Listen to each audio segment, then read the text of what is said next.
लेकिन अब हमारे साथ ईडलवाइज एसेट मैनेजमेंट कंपनी की एमडी और सीईओ राधिका गुप्ता जी जुड़ती हुई। Radhika ma'am, good morning. और सबसे पहले तो अंतर्राष्ट्रीय महिला दिवस की आपको ढेरों शुभकामनाएं। अच्छा, राधिका मैम आने वाली थी तो मैंने ऐसे थोड़ा सा इनके फुटप्रिंट्स चेक करे। कल देख रहा था, लाइए इनकी इमेज ट्विटर पे शेयर करी थी राधिका मैम ने, बढ़िया सेलिब्रेशंस की। राधिका मैम, साथ में आपको हैप्पी होली भी। कैसा रहा कल का सेलिब्रेशन मैम? बहुत अच्छा, good morning, happy international women's day and happy Holi. बहुत अच्छी होली रही एक्चुअली। मेरा, आपको दिख रहा है, मेरा 9 महीने का बेटा है और उसकी पहली होली थी, तो वो तो बहुत खुश था।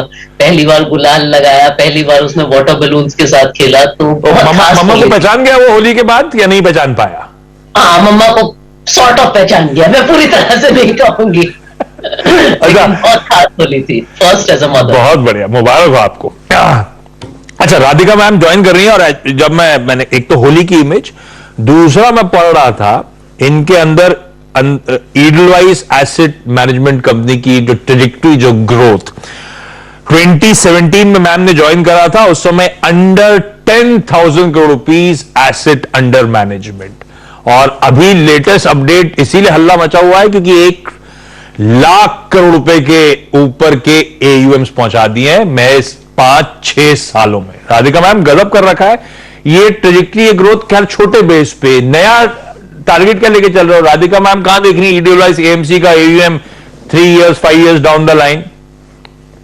एक्चुअली मैं ना बहुत एम्बिशियस हूँ, हमेशा से रही हूँ और इस बिजनेस के लिए बहुत एम्बिशियस हूँ। मुझे लगता है अभी 1,00,000 करोड़ का बहुत चर्चा हुआ है कि ऑनेस्टली ये तो शुरुआत है, क्योंकि ये इंडियन मार्केट्स के लिए शुरुआत है, हमारी एमएफ इंडस्ट्री के लिए, मैं एमफी की वाइस चेयरमैन भी हूँ, शुरुआत है। और ईडलवाइज एएमसी के लिए तो सबसे मुश्किल सफर जो होता है ना, छोटे से, बिल्कुल छोटे से 5,000 से 10,000 और 10,000 से 1,00,000 जब कोई जानता नहीं था, वो तय कर लिया है। तो अभी तो सफर बाकी है, अभी तो हमारी बहुत उड़ान है। तो मैं देखूंगी मेरे टेन्योर में होपफुली 2,00,000 करोड़ की बात, 5,00,000 करोड़।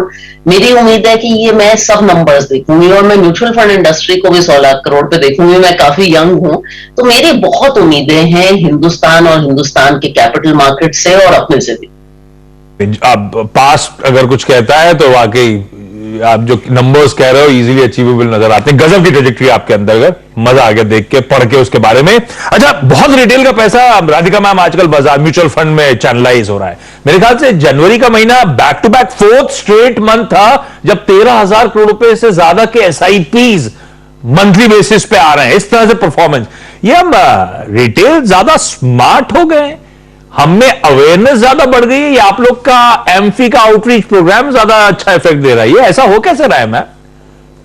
आई थिंक ये 2-3 बातें हैं। देखिए, 2017 में जब मैंने इंडस्ट्री ज्वाइन की थी, शायद आपको याद नहीं होगा, 4,000 करोड़ की हमारी एसआईपी बुक थी, जो अभी 13,000 करोड़ की है। किसी को नहीं लगा था 3 गुना ये हो जाएगी। और इसकी 2-3 वजह हैं। एक तो of course financialisation of savings, जो एक मेगा ट्रेंड है इंडिया में, जैसे जीडीपी 3 से 5 ट्रिलियन होगा, ये हो रहा है। इंसान अब ट्रेडिशनल इंस्ट्रूमेंट्स को छोड़ के एसआईपी की तरफ, इक्विटी की तरफ जा रहा है। दूसरी बात यह है कि रिटेल ने रियलाइज किया है कि एसआईपी एक इन्वेस्टमेंट नहीं है, एक तरीका है जिंदगी जीने का। हम सारे सैलरीड लोग हैं, तो सैलरीड प्रोफेशनल के लिए एक डिसिप्लिन के साथ सेव करना और निवेश करना वो एसआईपी के जरिए होता है। और अगर आप 10 साल में किसी का भी एसआईपी एक्सपीरियंस देखें ना, किसी में फंड में, वो बुरा नहीं होता। तो एक एसआईपी एक बहुत टाइम टेस्टेड तरीका बन गया है निवेश करने का।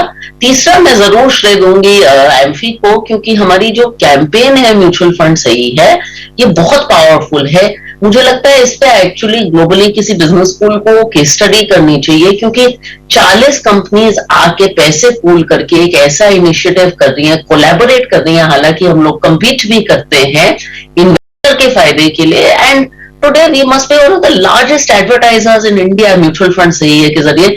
म्यूचुअल फंड एक ऐसा शब्द हो गया है जो पॉप कल्चर में, नेटफ्लिक्स या अमेजॉन प्राइम पे आप ड्रामा देखें तो उसमें लोग म्यूचुअल फंड का मजाक करते हैं। तो पॉप कल्चर में हमारा वो टर्म आ गया है बहुत ही छोटे समय में, तो ये बहुत खुशी की बात है। तो इन तीनों चारों बातों का जो कंबाइंड रिजल्ट है वो ये 4 से 13 की जर्नी। नहीं, वो म्यूचुअल फंड सही है, वो टैगलाइन तो गजब, सबके जहन में सबको याद और गजब की रही है। अच्छा, सब जानना चाहते हैं मैम, राधिका गुप्ता जो सेविंग्स करती हैं उसको कहां लगाती हैं? क्या ईडलवाइस म्यूचुअल फंड की स्कीम्स में या कुछ और एवेन्यूज भी तलाशते हो आप? तो सबसे पहले आपने म्यूचुअल फंड सही है कहा, तो मेरे खुद के पर्सनल इन्वेस्टमेंट्स तो म्यूचुअल फंड्स में ही जाते हैं। हाँ। मैं इडलाइज फाइनेंशियल सर्विसेज के अलावा कोई शेयर डायरेक्टली नहीं होल्ड करती, ना मैंने अपने करियर में कभी होल्ड किया है। मेरा इतना मानना है म्यूचुअल फंड प्लेटफॉर्म और कन्वीनियंस पे। और जिन फंड्स की मैं बातें करती रहती हूँ, हाँ ज्यादातर इडलाइज म्यूचुअल फंड में है, क्योंकि मैं बिलीवर हूँ अपने काम में और अपने फंड्स में उनको जानती भी हूँ। मेरा फेवरेट फंड है इडलाइज बैलेंस्ड एडवांटेज फंड, जो कि मुझे लगता है ये कैटेगरी सब निवेशकों के लिए बहुत अच्छी है, बढ़त भी है, बचत भी है, और ये हम सब चाहते हैं, तो ये करती हूँ। एसआईपी करती हूँ अपनी सैलरी से mid and small cap funds में, हमारे खुद के और कुछ और विदेशी मार्केट्स के फंड्स में भी थोड़ा सा निवेश करती हूँ। तो सारा निवेश म्यूचुअल फंड के जरिए है और इन कैटेगरीज के थ्रू, खासकर इडलवाइज म्यूचुअल फंड। मैं भैया लीजिए, जो कहा था वही कर रहे हैं, म्यूचुअल फंड सही है, चैनलाइज वही करिए अपनी सेविंग्स को, लॉन्ग टर्म में बढ़िया कमाई हो सकती है। अच्छा मैम, थोड़ा सा मार्केट्स पे आता हूं। लग रहा है कि हमारे यहां भी अब वो ब्याज दरें बढ़ने के सिलसिला फिलहाल तो थमता हुआ नजर नहीं आएगा। पिछली बार लग रहा था शायद लास्ट हाइक होगी, गवर्नर साहब की कमेंट्री कुछ और थी, और अब तो पॉवेल साहब ने वो मूड माहौल सब बदल दिया है। आप लोग क्या पेंसिलिन कर रहे हो? कितनी और ब्याज दरें हमारे यहां बढ़ती हुई नजर आएंगी, और आपने कल की उस टेस्टिमनी को कैसे रीड किया? तो आई थिंक हमारा मानना है कि रेट हाइक साइकिल हम कब से कह रहे हैं, खत्म होने को आई है, लेकिन अभी खत्म नहीं हुई है। एंड आई थिंक कल की टेस्टिमनी के बाद भी हमें ऐसा ही लगता है। हमें ये जरूर लगता है कि इन्फ्लेशन की जो समस्या है, जिसके बारे में इतनी चर्चा हो रही है, वो इंडिया में बाकी देशों से थोड़ी सी कम गंभीर है। दूसरा, जहां तक इक्विटी मार्केट की बात और जहां तक ब्याज बढ़ने की बात है, दूसरी बात हमें ये लगती है कि ये जो इंटरेस्ट रेट्स हैं, ये बढ़ने के बाद जल्दी में घटेंगे भी नहीं। तो ये भी एक इम्पोर्टेंट पर्सपेक्टिव है। जहां तक इक्विटी मार्केट की बात है, हम निवेशकों को गाइड कर रहे हैं कि 2021-22 बहुत अच्छे साल थे। शायद 23 उतना आसान साल नहीं रहेगा, बल्कि हमारा नोट रहा है रिसेशनरी कंडीशंस बिफोर रिटर्न्स। तो ग्लोबल माहौल के कारण, इन्फ्लेशन और रेट्स के कारण आपको मार्केट्स में थोड़ा सा स्ट्रेस और पॉकेट्स दिखाई देंगे, लेकिन 2-3 साल की उसमें हम डोमेस्टिक इकोनॉमी पे काफी कंस्ट्रक्टिव हैं, क्योंकि ये जो डेकेड है प्राइवेट कैपेक्स के लिए एक बहुत अच्छी डेकेड रहेगी इंडिया में, लेकिन इसके लिए आपको थोड़ा समय देना पड़ेगा बाजार को। रिसेशनरी कंडीशंस बिफोर रिटर्न्स, तो मतलब आसान शब्दों में इसको ऐसा समझूं कि ये जो पैची विकेट पे हम 2023 में अब तक नजर आए हैं, ये लाइकली थोड़ा सा लिंगर और करेगा, और इस पैची विकेट पे मेरे लिए एक्यूमुलेशन के, खरीदारी करने के, क्वालिटी को बाय करने के अच्छे मौके होंगे। जी बिल्कुल, आई थिंक निवेशकों को ऐसे फेज में बहुत फायदा होगा। एक तो खरीदारी करने का मौका है, दूसरा जब आप नए नए जो निवेशक जो कि बहुत हैं बाजार में आए हैं पिछले 1-2 साल से, उनको थोड़ा स्लो डाउन करने का और असेस करने का मौका मिलेगा कि मेरे लिए क्या सही है निवेश में। मैं हमेशा कहती हूँ कि पर्सनल फाइनेंस एक बहुत ही पर्सनल चीज है। आप कितनी रिस्क ले सकते हैं, क्या सही है आपके लिए, क्या आपके लिए नहीं सही है, ये आपको ऐसी कंडीशंस में बैठ के थोड़ा थम के समझ में आता है। नहीं तो बुल मार्केट में तो क्या होता है, तेजी में सभी मार्केट में घुसते हैं, सभी खुद को गुरु मानते हैं। तो ये एक स्लो डाउन एक्चुअली निवेशकों के लिए बहुत अच्छा है। और इक्विटी मार्केट में अगर आप 5 साल के निवेशक हैं, तो मुझे लगता है हिंदुस्तान से बेटर जगह नहीं है आज एक इक्विटी निवेशक होने के लिए। सबसे स्वीट स्पॉट में अगर समय दे रहे हैं भारत में इक्विटी बाजार में पैसा लगा के 5 साल के टाइम होराइजन के लिहाज से, तो कहीं और देखने की जरूरत है नहीं। कन्विक्शन के साथ इन लेवल्स पे पैसा झोंकने की तैयारी करिए, या फिर इस साल जो करेक्शंस आ रहे हैं उनमें खरीदारी करने का मौका ढूंढें। वोलेटिलिटी रहेगी, उठापटक रहेगी, रिस्क थोड़ा ज्यादा है इस बार, तो ऐसे में फिक्स इनकम को ज्यादा तवज्जो तो करा देगा मैम 2023 उसके नाम।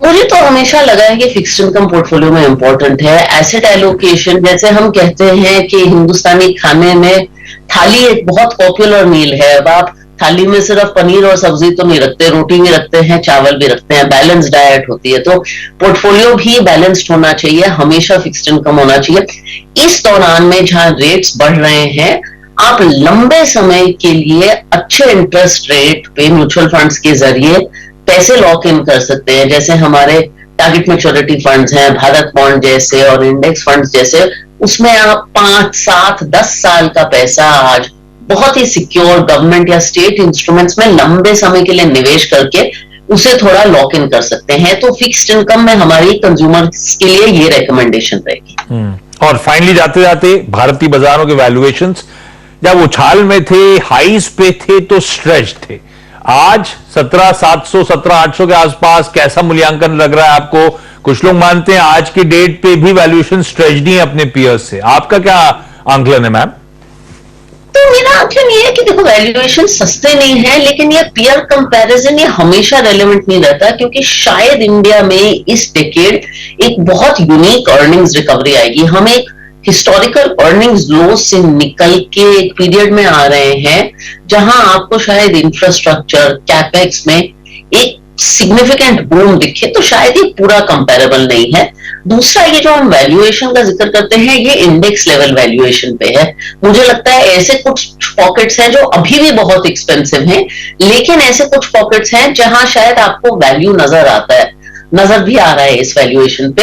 तो आई थिंक आपको कंपनी वाइज और क्षेत्र वाइज जाके देखना पड़ेगा। ये इंडेक्स वैल्यूएशंस, बहुत निवेशक तो इंडेक्स में निवेश भी नहीं करते। अच्छा, क्षेत्र वाइज, फिर कंपनी वाइज नहीं जाऊंगा आपके साथ, क्षेत्र वाइज जरूर एक बार टच अपॉन करना चाहूंगा। फिर क्षेत्र बैंक्स को लेकर सब पॉजिटिव थे, लेकिन अब शायद वो समय आ रहा है कि कुछ एक आध क्वार्टर बाद बैंक्स आके एनआईएम्स कॉन्ट्रैक्शन की बात सामने रखने लगेंगे। तो फिर कौन सी पॉकेट 2023 में, अगर मैं इंडेक्स पे नहीं लगा रहा हूं तो कोई टॉप डाउन अप्रोच, कोई स्पेसिफिक पॉकेट जो आप लोग ईडल वाइज में ज्यादा प्रेफर कर रहे हो, जिस थीम को रन करना चाहोगे, राइड करना चाहोगे? तो हमारी जो मेजर थीम रही है वो है कंपनीज जो डोमेस्टिक कैपेक्स, प्राइवेट कैपेक्स के रिवाइवल से बेनिफिट करनी है। तो ये हो गया आपका कैपिटल गुड्स, ये हो गया इंडस्ट्रियल्स। ये कंपनीज अभी भी इतनी एक्सपेंसिव नहीं है, और फाइनेंशियल साइड पे हाँ, लेंडर्स पे हम पॉजिटिव हैं। हमें लगता है जहां हम हैं एनपीए साइकिल में, लेंडर्स पे निवेश करने का एक अच्छा टाइम है। तो ये हमारी थीम्स हैं जहां हम थोड़ा ओवरवेट है, और थीम्स जहां हम थोड़ा लेस ऑप्टिमिस्टिक वो हैं जो आपकी ग्लोबली इंक्लाइंड थीम्स हैं, क्योंकि ग्लोबल हालात में अच्छे नहीं है। तो आपके फार्मा, एक्सपोर्ट ओरिएंटेड, टेक, जहां की यूरोप और यूएस का काफी वो है। तो domestically inclined themes, beneficiaries of private capex, ऐसे क्षेत्रों में हम ज्यादा कंस्ट्रक्टिव हैं। Ma'am, thank you so much समय निकालने के लिए, हमारे साथ आज जुड़ने के लिए। आपको होली की, आपको अंतर्राष्ट्रीय महिला दिवस की ढेरों शुभकामनाएं हमारी पूरी टीम की तरफ से। श्रीकांत बैठे होंगे, श्रीकांत को दिखाइए। श्रीकांत।